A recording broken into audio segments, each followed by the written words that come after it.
Merci de nous rejoindre ce matin sur Radio J. Et loin de l'actualité politique en France et de la menace terroriste en Israël, eh bien, nous allons évoquer la situation sanitaire. Ce mardi, 2 ans et demi après le début de la crise du coronavirus, les cas de Covid ainsi que les hospitalisations repartent en cette saison automnale 2022 en France à la hausse depuis maintenant une quinzaine de jours. On atteint désormais presque les 50 000 cas quotidiens en moyenne. Et pour en parler, notre invité ce mardi, comme promis, c'est le professeur Cyril Cohen, chercheur immunologue à l'université Bar-Ilan en Israël. Bonjour. Bonjour Ilana. Merci beaucoup d'être avec nous. C'est un petit peu exceptionnel de vous avoir en studio ce matin. Vous qu'on a l'habitude de voir en visio d'habitude en Israël, mais ça nous fait très plaisir. Alors on va partagé. Bien sûr parler de la Covid en France. Vous êtes ici à Paris via l'Organisation sioniste mondiale. On va en dire un mot.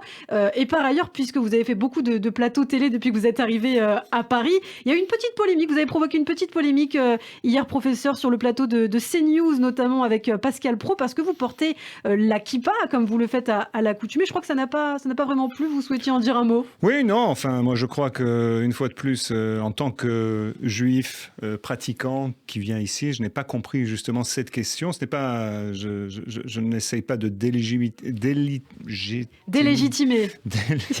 Vous voyez, bon, il est un peu tôt ce matin. Non, le fait de la laïcité ou quoi que ce soit, mais pour moi, il n'y avait aucun. Je mets un kippa tous les jours.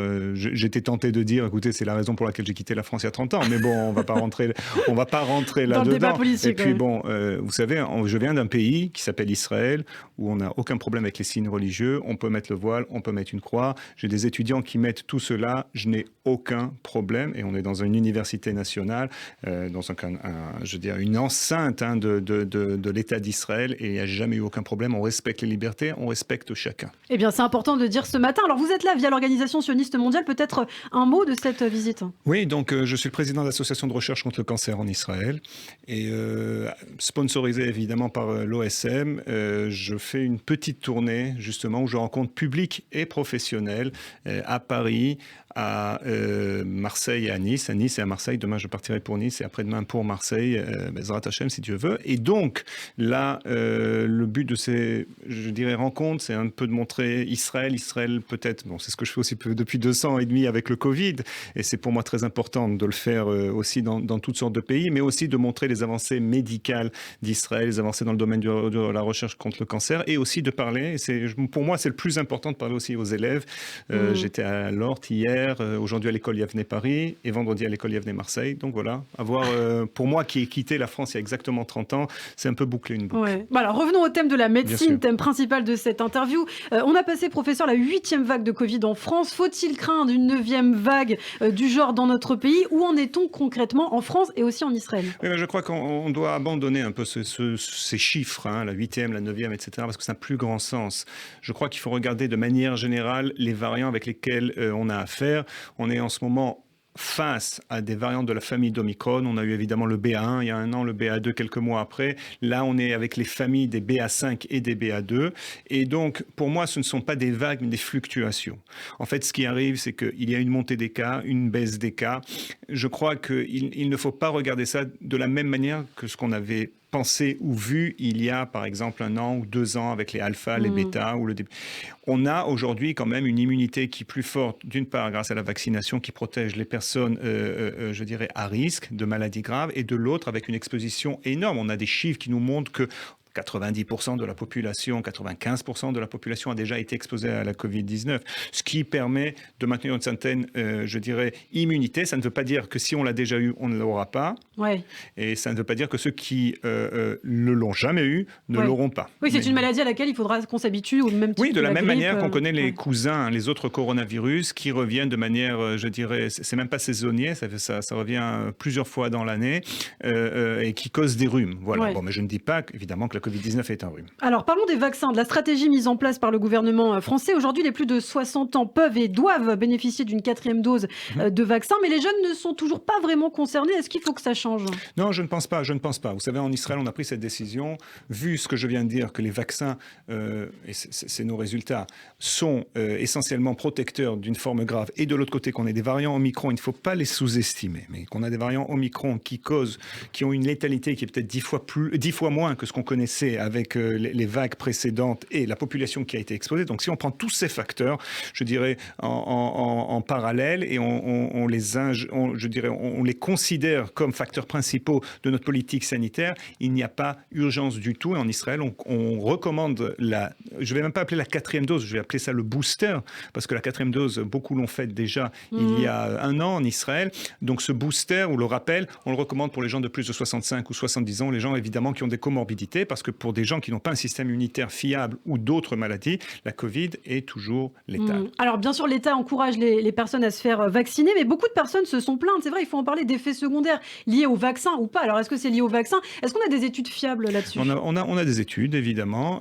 Il y a des effets secondaires qui ont été rapportés déjà par Israël. On a été les premiers au mois de juin 2021 où on a parlé des myocardites. C'est une réalité, essentiellement pour les jeunes de 16 à 25, 30 ans. C'est pour ça que là, personnellement, je ne pense pas qu'il y a urgence pour cette population, cette tranche de population à se faire vacciner une fois de plus. Et il y a d'autres effets secondaires. Mais d'un autre côté, une autre chose qu'on est en train d'apprendre, c'est aussi les effets du Covid long. Et ça aussi, ça nous fait peur, parce qu'on réalise que même si ce n'est pas, certains parlaient de 10, 15, 20%, d'autres parlent aujourd'hui d'une estimation plus de 2, 3, 4%, on est en présence de maladies ou de syndromes dont on ne connaît pas exactement la nature, qui sont liés au Covid, ça ne fait aucun doute. Par exemple, est-ce qu'on a des exemples? Alors, on a des syndromes cardiaques, des syndromes respiratoires, des fatigues, des syndromes neurologiques. Par exemple, ce qu'on appelle en anglais le brain fog, c'est une espèce de brouillard cérébral, c'est-à-dire que les gens n'arrivent pas à se concentrer. C'est une réalité. Je ne parle pas des gens de l'anosmie ou les gens qui perdent l'odorat, etc. Alors, professeur Cohen, vous étiez donc sur le plateau de Pascal Praud hier sur CNews. Je vous ai écouté, vous êtes montré un petit peu agacé sur la question de l'efficacité de la chloroquine et de l'ivermectine, donc 2 traitements donnés contre la Covid. Et vous avez dit à demi-mot que ce n'était pas un traitement qui avait été très efficace. Moi, dans la même veine, je voulais savoir ce que vous pensiez du Paxlovid, c'est ça, autre médicament qui est donné depuis janvier chez les personnes à comorbidité. Est-ce que c'est efficace? Alors, oui, et je tiens à dire évidemment que je n'ai aucun conflit d'intérêt, etc. Nous n'avons jamais, je dirais de manière générale, de manière mondiale, je ne pense pas que d'après les résultats qu'on a vus, la chloroquine ou l'ivermectine était le game changer, ce qui va permettre, parce que les gens qui disent il fallait traiter avant qu'ils arrivent à l'hôpital, ce n'est pas vrai. Okay, les essais cliniques qui ont été faits, on parle de dizaines d'essais cliniques, n'ont pas démontré un effet bénéfique pour la chloroquine, malgré dans ma ville natale certains résultats, etc. Ouais. Je suis de Marseille. Oui, Didier Raoult qui avait plaidé pour la chloroquine. Hein. Ouais. Exact. Je crois que les gens avaient besoin entre guillemets, d'un médicament simple, d'une solution simple, et c'est pour ça qu'ils se sont rattachés à ça. Alors, on peut avoir des discussions, chacun pourra amener ses études, il n'y a aucun problème. Mais le consensus médical, si vous me le demandez aujourd'hui, sans aucun rapport avec parce que ce sont des médecins qui n'auront pas de conflit d'intérêt, n'a pas confirmé l'effet bénéfique de la chloroquine ou de l'ivermectine.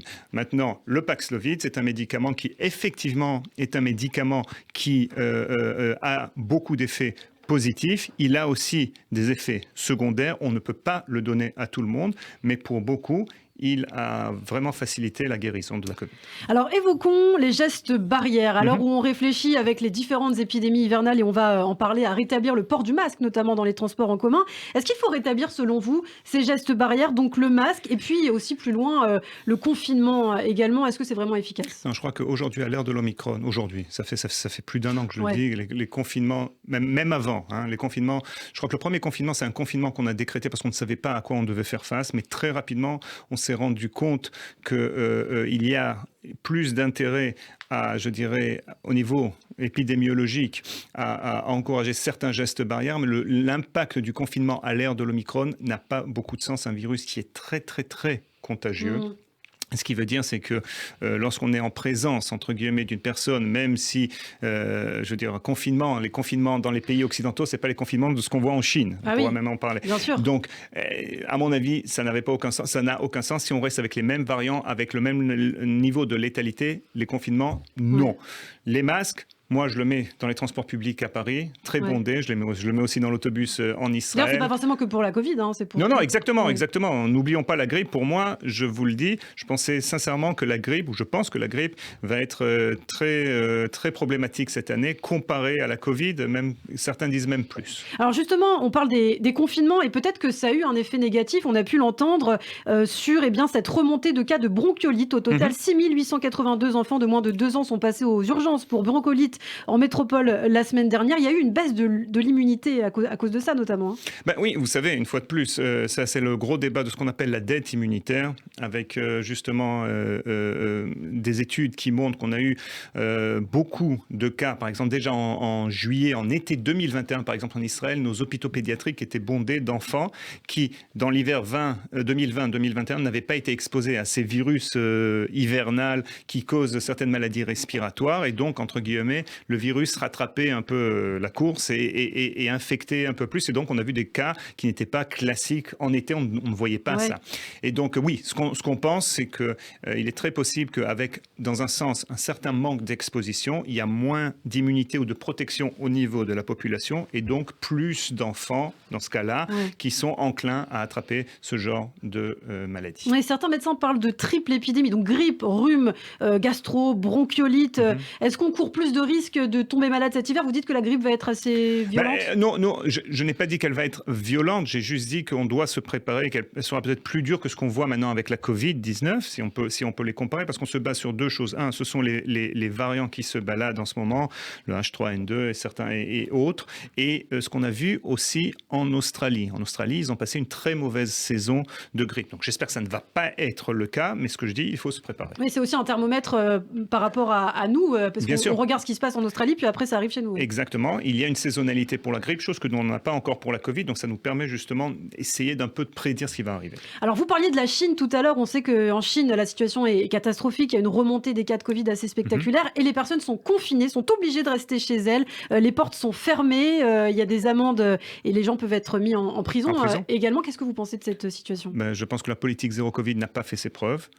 C'est vrai que je dirais la Chine est le seul pays, je pense, qui maintient cette polémique. On a vu ce qui s'est passé en Australie, on a vu ce qui s'est passé en Nouvelle-Zélande. À un moment, ils ont dû tout lâcher. La seule raison pour avoir une telle politique, c'est en parallèle vacciner les populations qui sont fragiles. Si on ne le fait pas, lorsqu'on rouvre, on risque de se retrouver avec, comme on l'avait vu à Hong Kong, des hôpitaux surchargés, un système sanitaire qui ne tient pas la route. Alors une dernière question, justement, professeur Cyril Cohen, avec 10% d'infirmiers en moins qu'en 2019, les 38 hôpitaux de l'AP-HP dénombraient 16% de lits fermés le mois dernier, soit 2 fois plus qu'avant le Covid. C'est ce qu'a relevé la semaine dernière le directeur général des hôpitaux de Paris, Nicolas Revel. Non seulement l'hôpital n'a pas été consolidé avec la crise du Covid, mais il est plus fragile aujourd'hui. Est-ce qu'on voit le même phénomène en Israël? Non, c'est une grosse erreur, si je puis me permettre, bien qu'une fois de plus, je ne vis pas en France. Mais c'est une grosse erreur. Est-ce que l'on voit la même chose en Israël? Non. Ce que l'on voit en Israël, c'est la lutte justement de tous nos stagiaires, etc., pour avoir une réduction des gardes qui sont quelquefois de 26 heures, chose qui est énorme en Israël. Israël, en ce moment, est en train de former plus de médecins. Et au niveau du personnel de santé, non. Le personnel, il n'y a pas. On a le personnel de santé travaille. On a suffisamment, je pense, comparé aux années précédentes de personnel, mais ce n'est jamais suffisant quand on parle dans l'absolu. Donc moi, je suis pour, évidemment, donner plus de budget au système sanitaire et au système médical en Israël. Eh bien, merci beaucoup, professeur Cyril Cohen, pour toutes ces précisions. Merci d'avoir été avec nous ce matin en studio à Paris. Et vous le savez, ici, en studio, vous pourrez toujours garder la kippa sans crainte. Elle est là. Merci beaucoup, à très bientôt sur Radio J. Merci. Vous écoutez Radio J. Radio J.